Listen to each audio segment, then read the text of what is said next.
Hey, what's up, YouTube? This is a quick video response to something called Atheist Challenge by Justin Giroux, and there are a lot of these online, especially on YouTube, and they seem to all kind of be the same. They kind of have questions, or some are more sincere than others, but some just have a basic misunderstanding of certain basic principles. So, Jesus, this is going out to you. I'm giving you the benefit of the doubt here that you actually want to have an open discussion. And I would have typed it, but it's a little too much for me to type, actually, and there wasn't much there that wasn't covered by somebody else. So, here we go, Jesus. This is for you. You have I think, a common misconception with atheists. You mentioned several times atheists say there is no God or that kind of thing, and 99% of atheists that I take that back. All atheists that I have met have never said that there is no God. And I can't speak for every atheist. I can only speak for myself. So when someone asks me about God, I would generally say I don't believe any gods exist. That is not saying that I know for a fact God exists. I am saying, or doesn't exist, I'm saying that I do not believe the claims of people that claim that God exists, or any God exists. So what you are doing by saying, prove to me there is no God, is you are in fact shifting the burden of proof, which is a logical fallacy.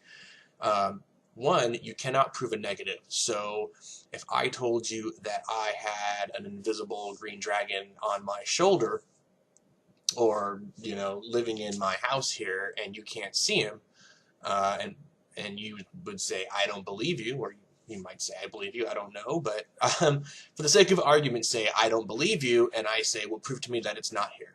It's when you plug in something else, you can see where that line of thinking breaks down. If you are unfamiliar with the burden of proof, and I'm not trying to insult your intelligence, but I do have the definition up, and I kind of want to just run that through real quick.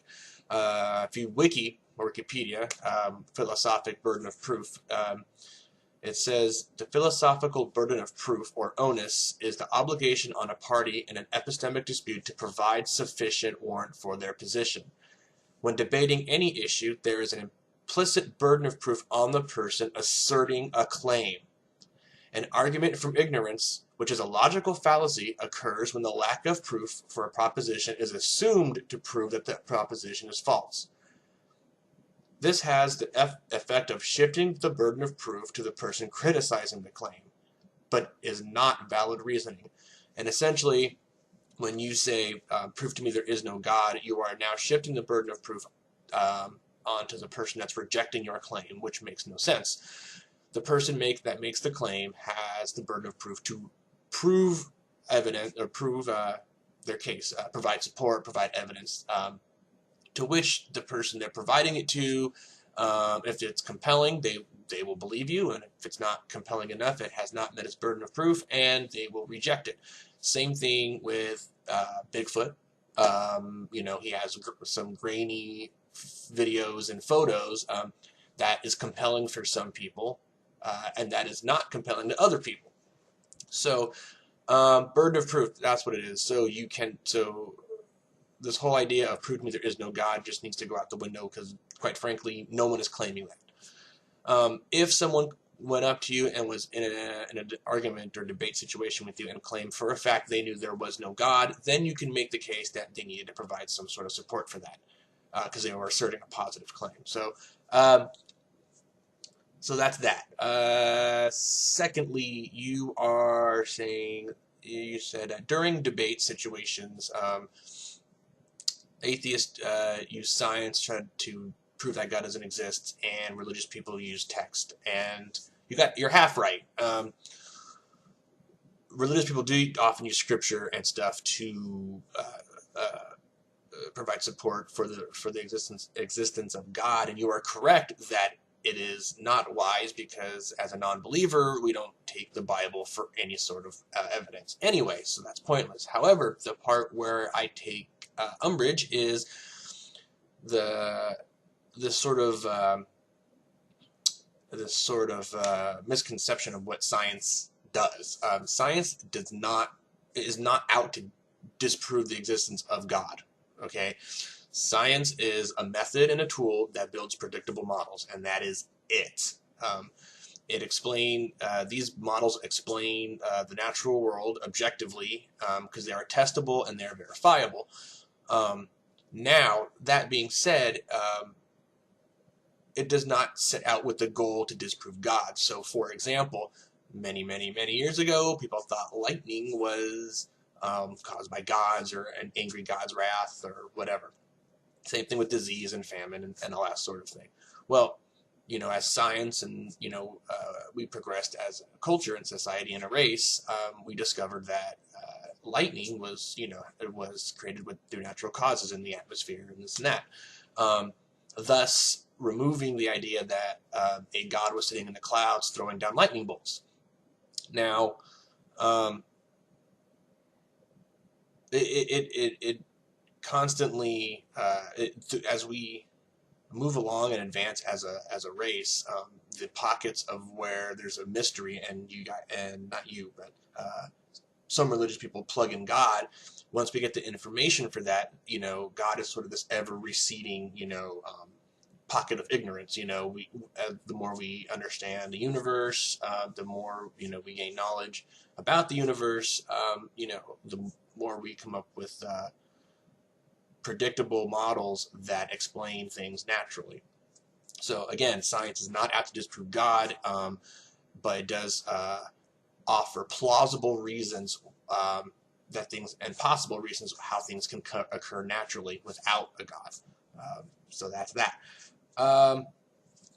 So as far as your challenge goes, you said that there's two things that I find contradictory. You said that your belief in God is completely faith-based.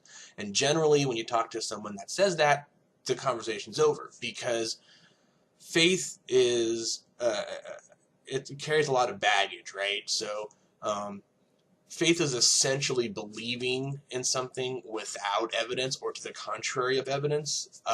So irregardless of any evidence, if your belief in God is faith-based, then it's not going to matter.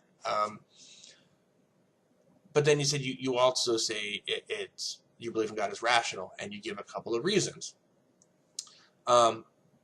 Basically, you cite that something can't come from nothing, or something cannot come from nothing argument. And there's several problems with this argument, and so if you are going to rebut anything I have to say, I would suggest doing a little research on that, because that's a really old argument that's been kind of debunked. So I'll do my best here.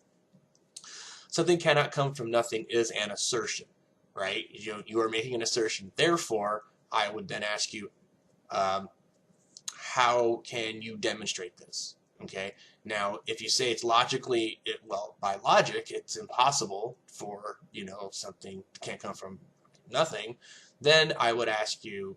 At first I will say that's not proving anything. You're just asserting that it's impossible. The problem is that you are confusing a physical nothing and how scientists use the word nothing and the philosophical nothing. The philosophical nothing is, void, no thing, essentially, right? Well, we don't know of a time when there was nothing or no thing, right? So you can speculate that before the Big Bang there was nothing, but you don't know that. And nobody knows what happens before the Big Bang. When it comes to the Big Bang, when somebody says, what happened at the starting point or what happened at the starting point is one thing, okay? That is something. Before the Big Bang is something else. And the reason that is usually just tossed out the window immediately is because time is an emergent property in this universe at the start of the Big Bang. So if anybody ever says something to the effect of what happened before the Big Bang or what was there before the Big Bang, you immediately know that they do not know what they're talking about as far as Big Bang cosmology. So in short, you're using the word nothing. You're invoking the word nothing as if it's a thing. Nothing cannot exist, therefore the term itself is contradictory from a philosophical standpoint. So if you want to use the word nothing, then you need to understand what scientists say about nothing. I hope this answered a few of your questions. I find that videos are much easier to convey thoughts because I'm allowed to ramble on for 10.5 minutes now. I hope this helped. Again, burden of proof is on you for making the claim. I would revise your reasons as far as the something can't come from nothing argument, and you cannot prove a negative, therefore the question or the demand of proof that God does not exist can be dismissed immediately. So hope this helps, Jesus. If you want to hit me back up, just go ahead and respond to this video or reply. Thanks. Have a good one. Bye.